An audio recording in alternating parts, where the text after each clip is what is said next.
Welcome back to Maximum News, ladies and gentlemen. I'm your host, as always, your friendly neighborhood Simpsons kid, Max Derrat, and joining me, as always, is the lovely Sybsidian. Yes.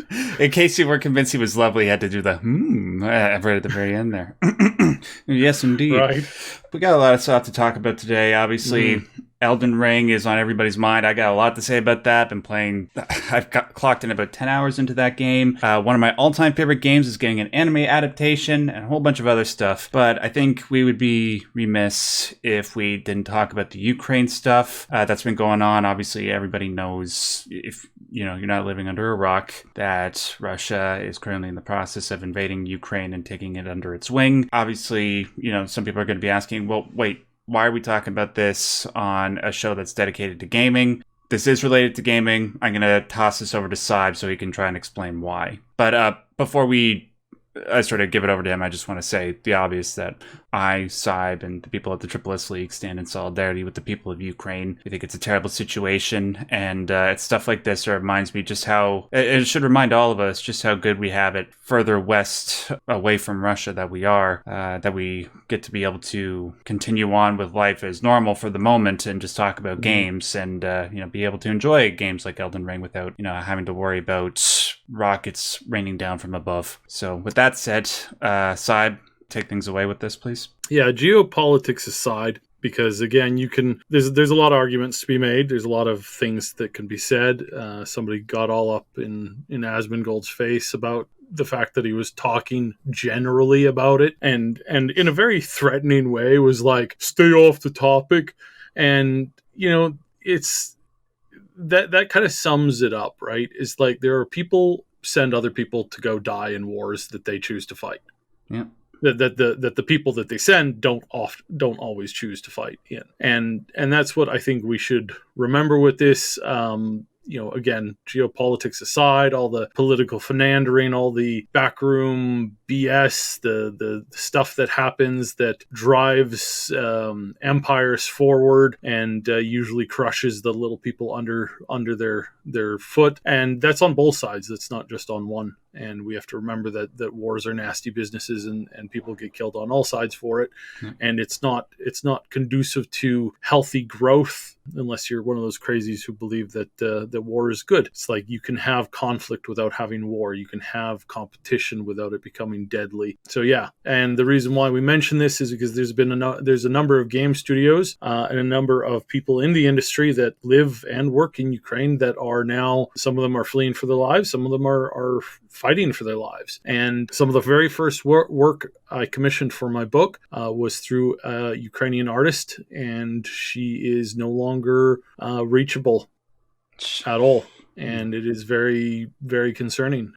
Now, obviously, Moon's kind of taken over a lot of the artwork there, but in my initial push for artwork, this person was one of the first that I contacted, and she did an amazing job kind of laying out the preset, and now we cannot contact her. And that's really disconcerting. There's a number of other studios I want to mention. 4A Games, they do Metro.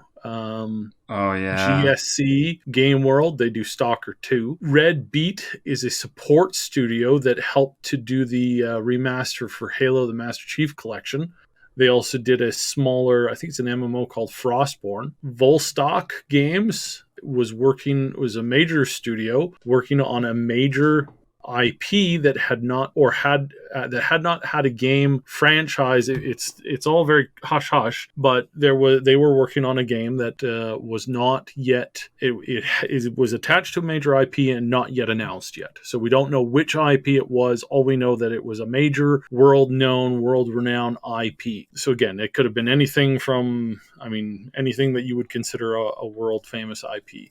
Frogwares is a studio that worked on The Sinking City and a lot of the new Sherlock games. 11-Bit Studios, I want to mention them. They're not based in Ukraine, but they have some of their story and some of their games that they've made, including This War of Mine, and the DLC for that one was based in Ukraine. Yeah, they started a hashtag called, the hashtag was the F word, the war. So blank the war. And I think, again, I think that's a good concept. I think there's more. I think countries could get away with expanding land through deals and money than blowing literally billions on a conflict that puts a lot of young people in the ground for no other reason than they didn't want to use the same amount of money to come up with a deal that made everybody richer and better. And again, I think there are ways that you can do that. It's like, sure, there are conflicts, and again, those aside, these are the people that in gaming are suffering today and the people who play those games. So we want to, treat it respectful. I was trying to come up with a way to cover this, but I realized that there wasn't really a fun way to cover this because it's not a fun thing. No. War is pretty gruesome and terrible, and it's always gruesome and terrible. One of the worst things in the world, I think, is there's a couple of companies that design landmines to that have like a 100% kill ratio on children. It's like why? Like, of all the things you could design a landmine to do, why do that? Like that just seems like a mess. So yeah, there's lots of problems, and I hope that a quick peace can be resolved from this, but I worry that this may trigger into something bigger and much worse. So thoughts on that? It's amazing, like that list of game studios that you brought up, so many major ones. I had no idea that there were that many in the Ukraine. Like Metro, and that's just the big ones. There are hundreds of indie developers in the Ukraine. I've talked about before how I work with a lot of indie game developers. I do a lot of free work for them and with them, and I've worked with some game developers who have worked on games that are illegal in their country, and if they were caught, being the primary lead on these projects, they would be dragged into the street and executed. And that's not a joke. That's not an overstatement. That's not a silly thing. That is things that happen every day, because games are a form of art, and art tends to push things or tends to talk about things that old frumpy people don't like being talked about. So yes, it's a very much a concern. Let this be a reminder to the majority of our audience who tend to be listening in the US, Canada, Britain, that the way that we have things here, it hasn't always been like this, and it likely won't always be like this. The peace that we have and the freedoms that we're able to enjoy and the prosperity that we've been blessed with for the last several decades. Just take this event to realize how good we've had it and how important it is that we try to preserve peace and preserve a high standard way of life going forward. Before we move on, I just want to ask that everybody tweet their support to the studios that we mentioned. It's a little thing, but it's something that we can do. All right, let's move on from that into more. Well, we actually got a couple of really, really good stories that we can talk about for a change. First of all, as I mentioned off the top, Elden Ring came out. The reviews for this game have been off the charts side. Nothing lower than a 9 out of 10 that I've seen. Everybody else is saying it's like a 10 out of 10. On Metacritic, it's one of the highest rated games of ever. I've played it myself. I can concur. It's amazing. It's basically what everybody else has been saying, that it's Breath of the Wild meets Dark Souls, and it's the best possible version of that. I have yet to find anything about the game that I don't like. The only thing that sucks is in regards to PC users like myself. We've been having a lot of technical issues with frame rate stuttering. Like, my CPU has just been going off the wall, and I have a powerful CPU and a powerful GPU as well, but you know how you see in some of the gameplay footage that you're on a horse and you can go up against another guy on a horse? When I did that out in the open world, my frames just collapsed. It was really, really distracting and really annoying. But thankfully, it hasn't gotten to the point where it's ruining my overall experience. But I do hope that From Software gets to that real quickly. There's a lot of people very angry with the curve, and for that, I got to say that I think this was a poor introducing the title. And let me explain the reasoning on this. There's a handful of people who are very angry because the game is just so hard.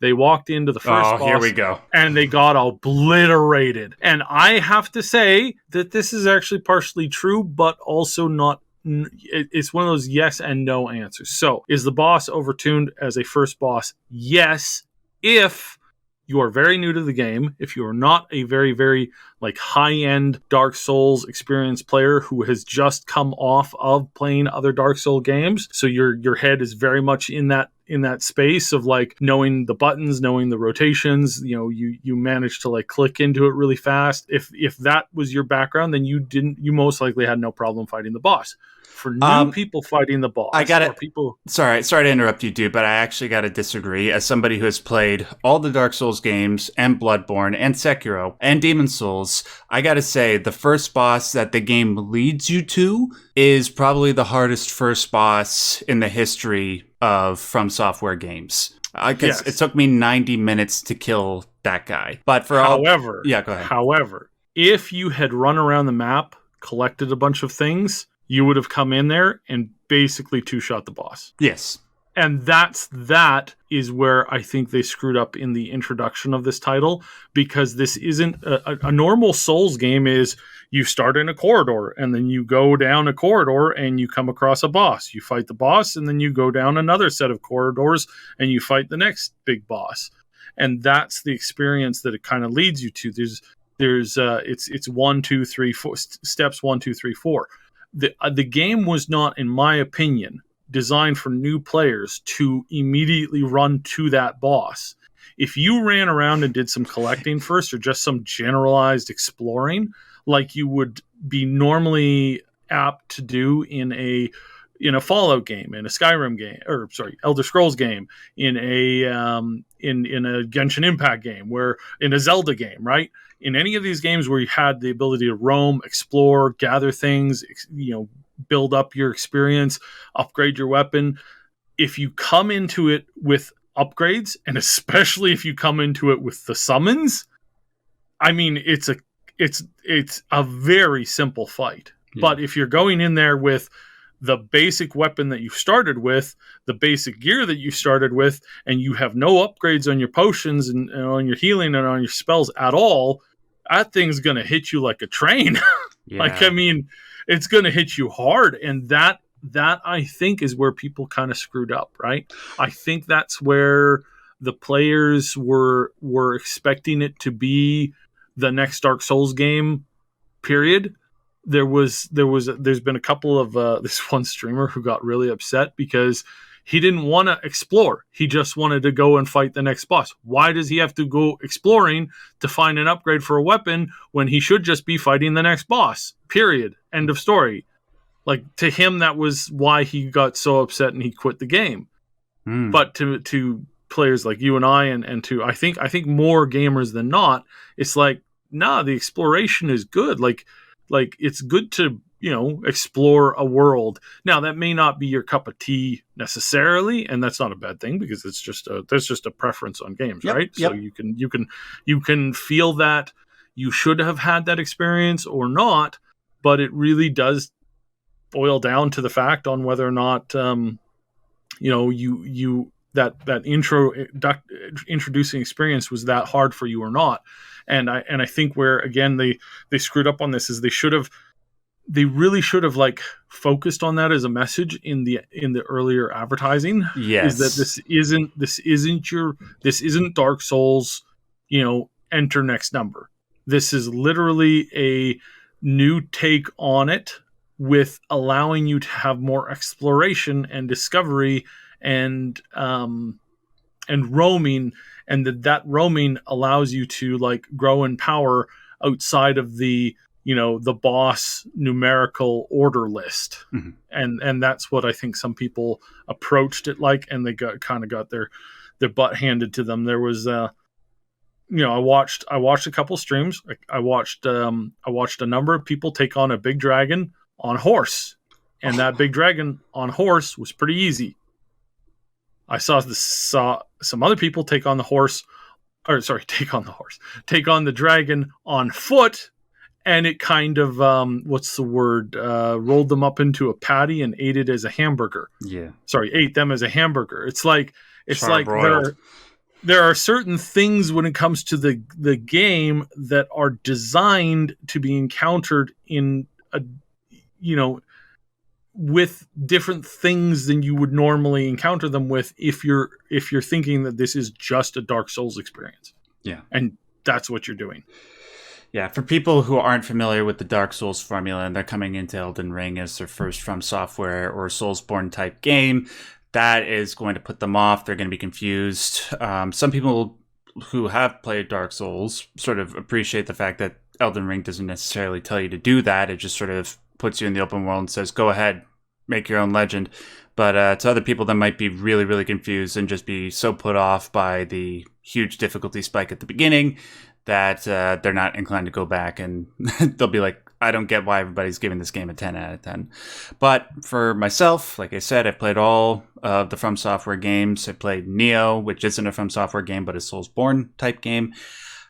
It's fantastic. I feel like I'm 12 again. I can't remember the last time that I have been this addicted to a game where all I can think of is just wanting to go back and play it. Probably last time I felt that way was Metal Gear Solid 5, which is like 6 years ago.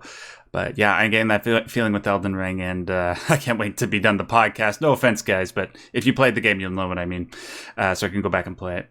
But we'll give a more complete review next week. I've sort of set up things regarding my schedule and my video output so that I can continue to play the game up until next week. And by the time we record next Friday, I'll be able to give a complete review.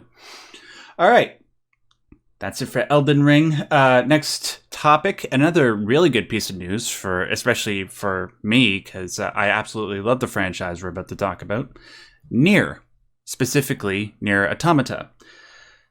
NieR Automata is awesome. It's probably one of the most underrated games of the last 10 years. It's Platinum Games' masterpiece. Not Bayonetta, it's NieR. And obviously NieR Automata is sort of the spin-off of Drakengard, and then there was NieR, and then there was NieR Automata. Yeah, if you haven't played the game, I highly recommend you guys go and check it out. It's really, really easy to get into. It's a blast to play, great characters, and I'm on record for saying on my channel that I believe that NieR Automata's story is the most profound story ever told in video games. Just the stuff that it goes into, the heavy existentialist topics that it goes into, and sort of making you confront the worst possible scenarios that you can think of, that you don't even want to think of, because even just thinking about them is hard. But the way it sort of deals with them and it's hard to explain unless you played a Yoko Taro game, but just doing it in a way that presents the heavy topics but doesn't make them as heavy. You'll know if you ever played the game. Well, anyways, the reason why I'm bringing this up is that just a few days ago, it was officially confirmed. I think it was PC Gamer that did the first story on it. They picked up on one of the Square Enix's main channels, that NieR Automata is getting an anime adaptation. This is just following up a long list of recently announced video game adaptations. I think last week we talked about BioShock is getting a Netflix adaptation, and now it's NieR Automata. So some of the greatest games with the greatest stories are getting adaptations, and NieR, I think, has the best one. As long as Yoko Taro is involved in some sort of creative consultant role, I have faith that they'll be able to do something really, really cool with this. Syb, have you ever played any of the NieR games, and are you excited for this? Yes, and I think this is going to probably be great. I mean, it probably is going to be awesome. So yeah, I am looking forward to it. In fact, I just booted up some. I was just looking up some some of the stuff as far as mods. I didn't realize how many how modded this game was. Oh yeah, the last I looked at it was probably a few years ago, and I was really disappointed in the quality of the mods. I was like, yeah, this is not this is nothing like new and fancy. It must be because that 12K character models, on that 3 inches between the that one place where there's like 3 inches of stuff, that clearly what took time. The skirt thing, yes, okay. So apparently the skirt, and just slightly lower than the skirt, apparently that was taken a really long time because there's more polygons in that than there was in the entirety of the game of Zelda Ocarina of Time. That's crazy to think about. Like one 3D game has this many polygons, and in one part of one character there's that many polygons. That's crazy. Oh, that's crazy. But seriously, I love modding, and I love. I'm gonna have to take a dive back into this because this is pretty cool. And I do love the heavy talk. It's one of the things that like I love heavy talks in video games. I love like going deep into stuff. So yeah. And there's a lot of references to like the existentialist philosophers like Jean-Paul Sartre, Simone de Beauvoir, Kierkegaard, Nietzsche, and their philosophy is interwoven into the story very well. And who would have thought it's a story about androids and robots? By the way, if you do have, mind you, I do have to point out that most of those guys were wrong. Most of them were really wrong. Jean-Paul Sartre, especially, yeah. So it's good to have conversation around things, right? Like, it's just because you don't agree with the psychology of something doesn't mean that they're trying to push that down your throat. Sometimes it's good to just have a conversation on it. I think there's a lot of philosophies that we should just have more conversations about instead of completely writing them off. Yeah. And one of my favorites to watch is Rick and Morty, right? Because Rick and Morty is this very dark, nihilistic kind of like view on stuff, and that helps to spur on conversation. So I'm not criticizing negatively these things. I'm not telling you that you're that I disagree with you in general, the person listening. I'm just saying that it's good to have conversations about these things, and that spurring that conversation on is actually a really good thing to do. Yeah. You have to have a really high IQ in order to be able to appreciate Rick and Morty's humor. Or I think that's how the meme goes. Just very quickly before we move on to the next topic, I just want to let you know, Syb, if you do hop back into NieR Automata, and if you play it on the PC, you're going to need to download a lot of mods because the PC port for NieR Automata is garbage. Garbage. Yeah. It's been garbage for a while, yeah. Yeah, but there are, I played it on the PC, and with the right mods, it can look great. Just be wary of that, that's all.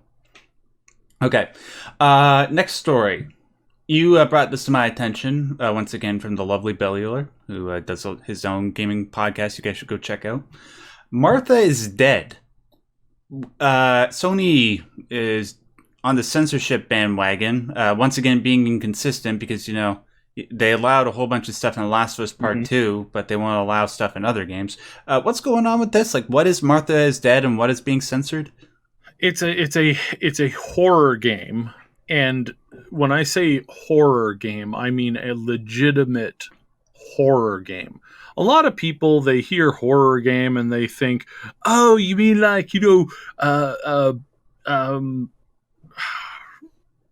shoot, now I forgot the stupid series. The Raccoon City. Oh, Resident Evil?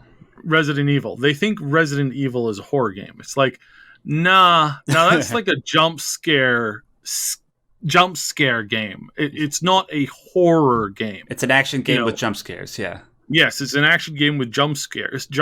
And I think I've told this story before. When I played the original Jill Valentine standalone game, the first thing I did was I competed in the bonus game, the mini game that was attached to the game, where you had to do these like time challenges over and over again, but you could unlock things for the main game.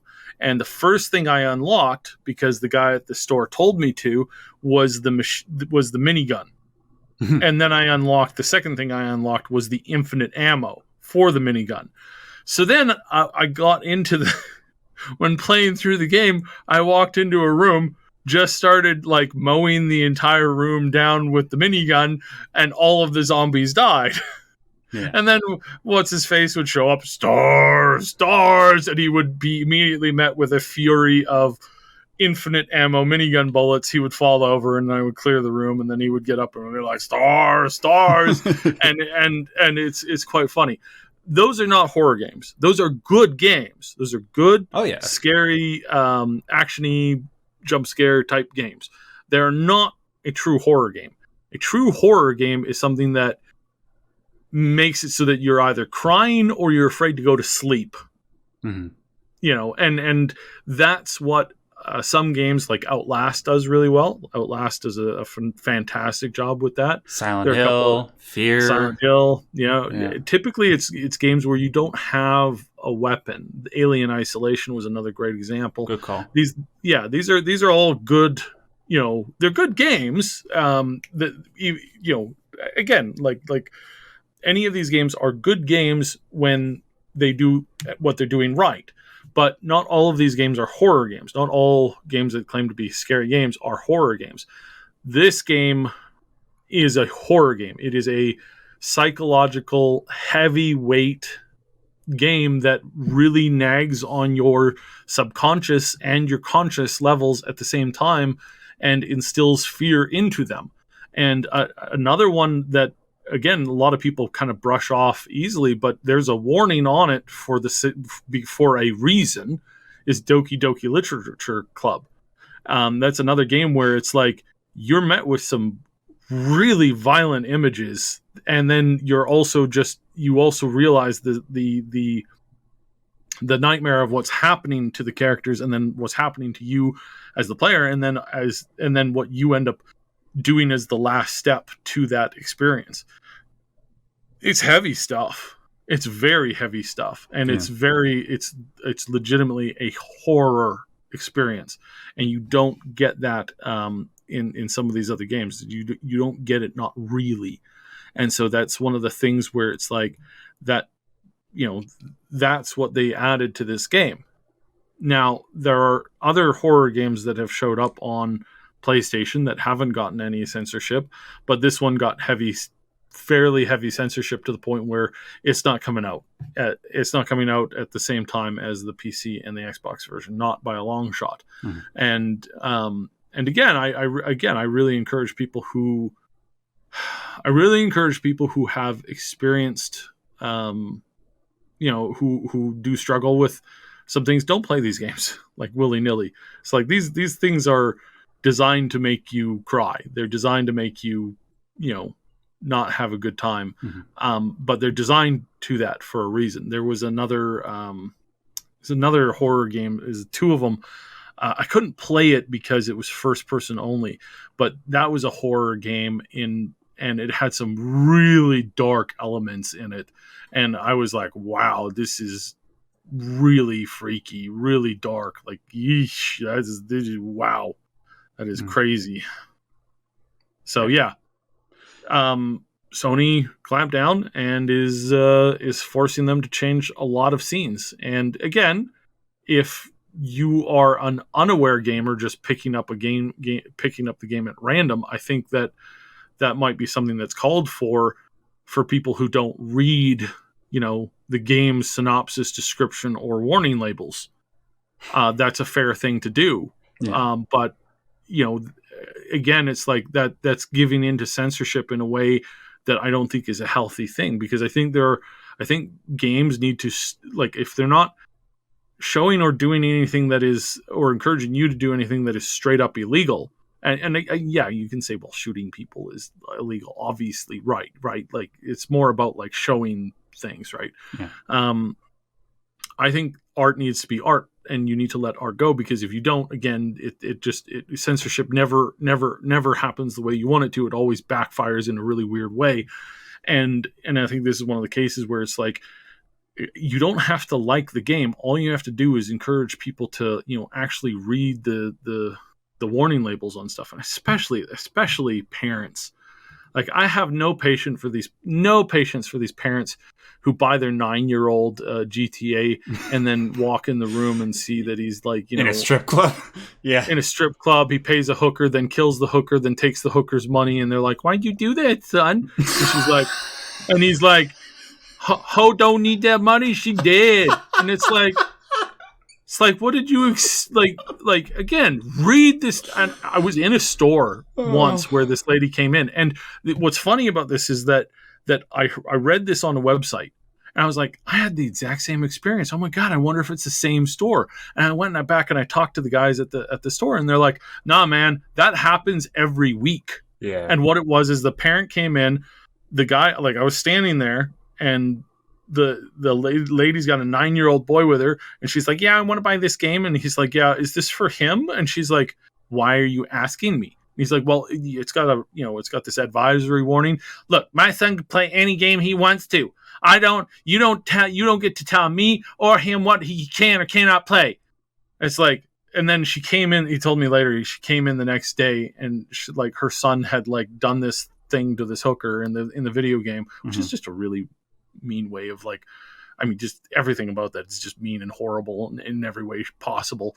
And then she comes back and she's like returning the game because you could do this in the game. It's like, we tried to warn you, right? Like, like we tried to warn you. What WTF, right? We're a business. We're in the business of trying to sell you products. If we're telling you not to buy a product, we're probably doing it for a reason, right? Exactly. Yeah. Moral reasons. A lot of, when it comes to parents, and if they just need their kid to shut up, they don't care about morality, I guess, sometimes. Yeah, kids should not be playing GTA under any circumstances. At least not GTA 5. Or the GTA 4 DLC. Because there's... Right? Yeah. So yeah, there is some concern again with just, I mean, you have to have some semblance of rules, right? Like we can't just have, absolutely no rules. Like there should be a filter for the store, and then parents should be actively engaged in what their kids are playing. And if you're not, you're kind of a bad parent. I mean, it's like you should take the time to figure out what your kids are doing. Kid walks into a hardware store and says, hello, hello, shopkeep. I'd like a saw capable of cutting through a human sternum. I get that reference. It's like you should ask. You should be involved, right? Like there's like overbearing and helicopter parenting. Then there's like it's like, oh, Jimmy can do what he wants. Well, he just took a crate of cigarettes into his room. It's like, what do you like? Oh, yeah. So we want to be careful with that. Sony, I think, is doing a little bit too much censorship again.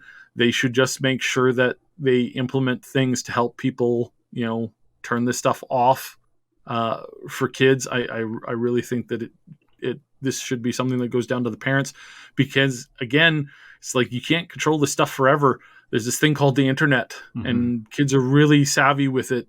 And yeah, I think it's stupid to try and like just outright try and control everything. It just doesn't work all the time. Yeah, I can guarantee you that as soon as I'm done playing Elden Ring, I'm going to play Martha is Dead on Steam, and I'm going to do a video on it just to see if it's as brutal as everybody says it is. That's just the nature of the Streisand effect. It is. It definitely is. Yeah. So, there was one. Damn it! I had one other thing I wanted to say, but completely slipped my mind. Oh, I got the Family Guy reference, by the way. If anybody else got that, yes. We're now best friends. Couple more stories. So BioWare still messes things up, huh, Sad? Yeah, BioWare. So this is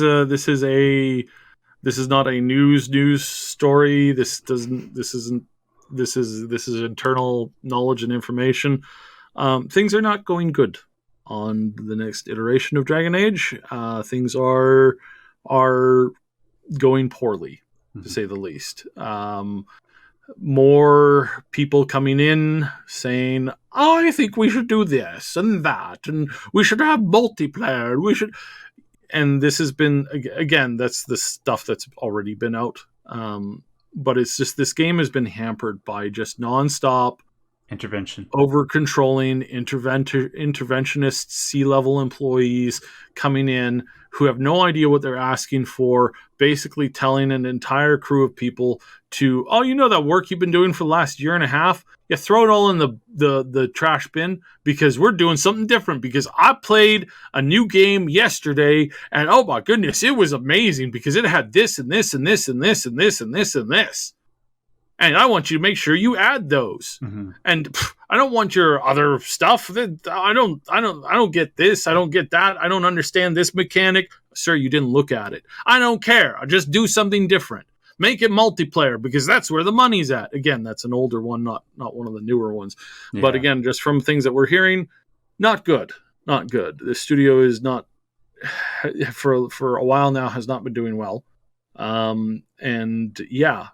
More reason to worry about BioWare. And I really, really, really wish at this point, I really wish Microsoft could just buy BioWare out from EA, because EA has been the worst for this company. They make them do stupid things all the time.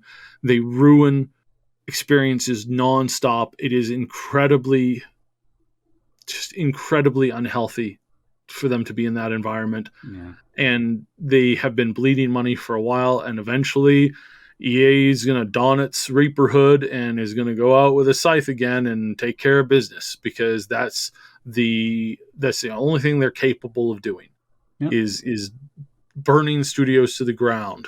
For some reason, they think this is a good, normal thing to do. Oh, if I were...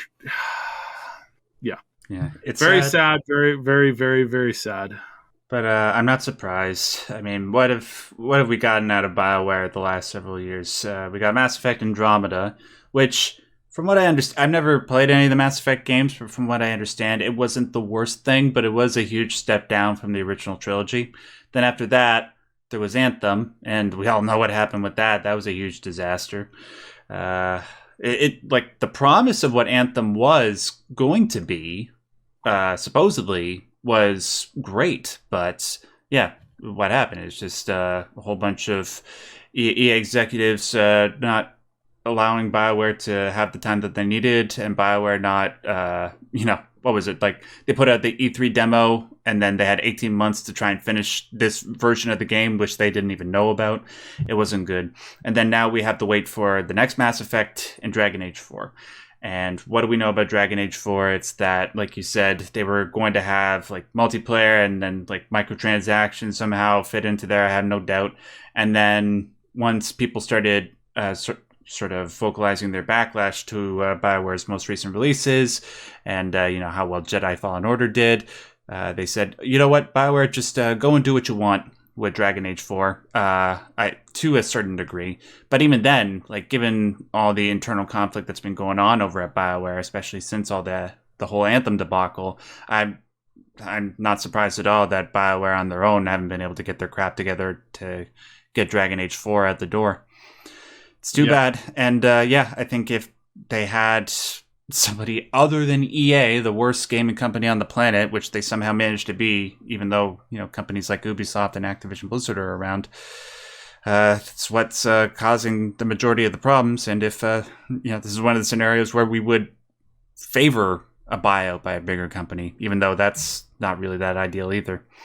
So yeah, just another update in regards to that. But we'll finish off on a small but positive story. Syb, did Valve finally figure out how to count to 3? Sort of. You'll laugh at this. So yes, ladies and gentlemen, we have an amazing announcement.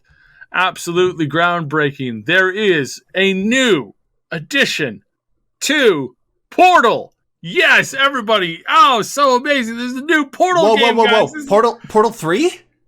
No, not Portal 3. Oh, no. Yeah. No, not Portal 3. Yeah, it's Portal Desk Job.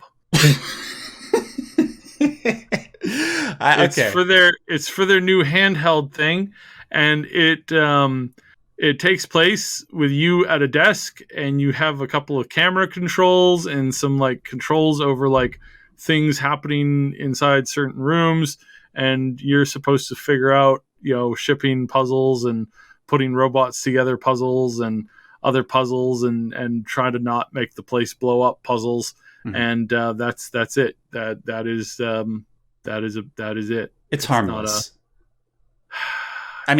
Obviously we would prefer a third entry in the Portal franchise, or any of their franchises for that matter, but at least it's something. And it's not, I don't think it's like mobile game quality. I don't think. Does it? I haven't seen gameplay for it yet.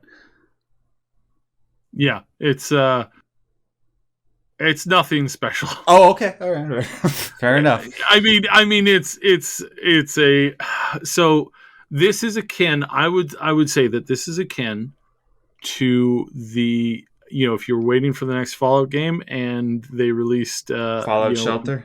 Fallout Shelter. Gotcha. So I would call this an equivalent to Fallout Shelter. Now, Fallout Shelter is a pretty fun game for the first 20 hours. It literally is a really fun experience if you really love the Fallout world, universe, the concept of the vaults, the messing around with things, the building of a little mini base. If you really enjoy that stuff, if you really, really, really enjoy that stuff, then it's great. This is something that you probably will, enjoy, right?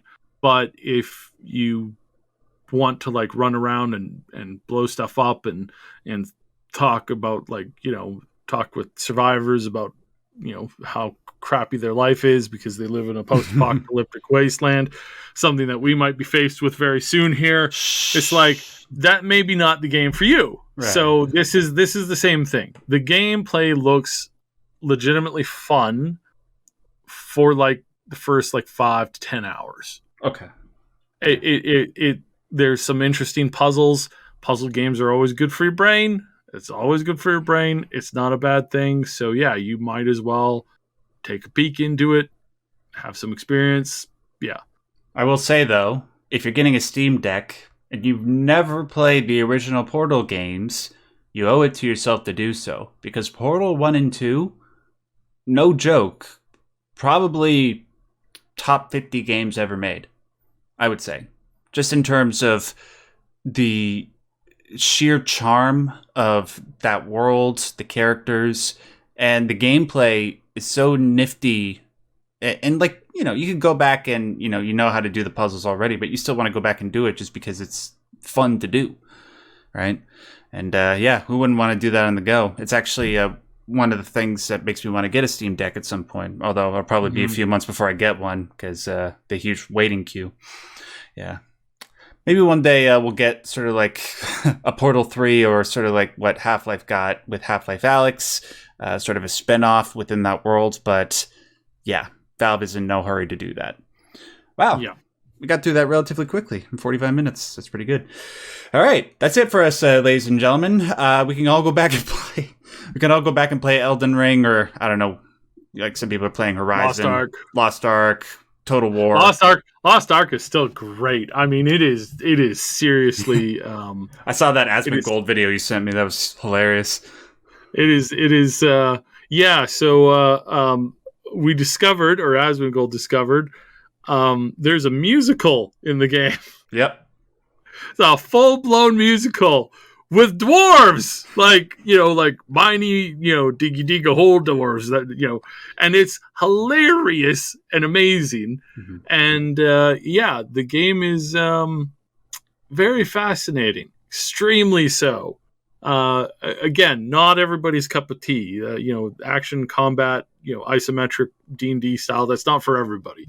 But it certainly has some interesting concepts to it, and the best thing about this, the absolute best thing about this, I want to reiterate this again, is that this is going to challenge the MMO industry to do better. Yeah, because for the last 10, some would say 15 years almost, it has been in this stalemate that it's just been really, really bad. At one point, MMOs were quickly becoming the number one game in the entire world, because it was that whole meta universe before the meta universe thing was adopted by some crazy android / lizard man, who wants to control everything in your life on a daily basis. It's we almost had that there, and there's still some the minute that we get deep dive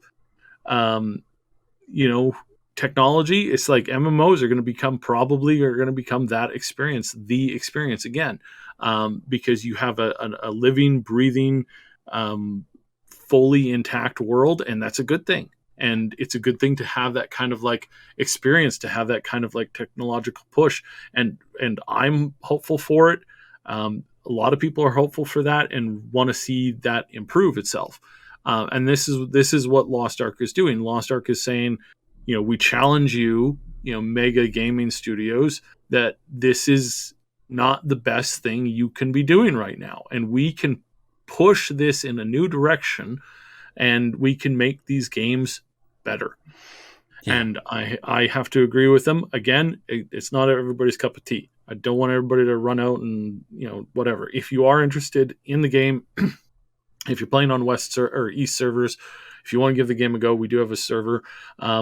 It's a very, you'll look at it, like you look at some of the ads, you look at some of the videos, some of the content that people are doing, and you'll think that the game is not casual or low skill friendly. And that's very wrong. If you want to just have a casual time experiencing really cool things, if you want to go to an island that's got a rave, dance place, the whole island's like, nice, beaten with lights and music, and you want to walk around on a daily mission and hand out drinks to people and then participate in dance moshes, you couldn't do that. And again, the technology is not the best. This isn't the best experiences of the that you can get.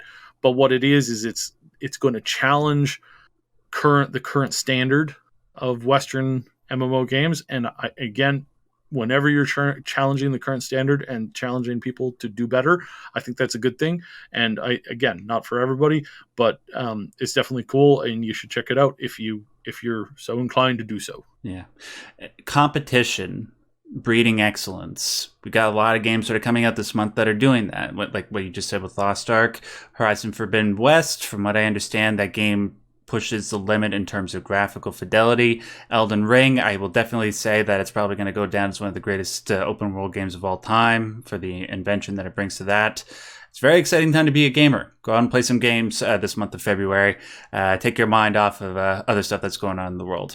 So, thanks again for joining us for this episode. Yes, check us out on the main channel, Triple S League, and check out Max Derrat's channel and all the cool stuff that he's got going.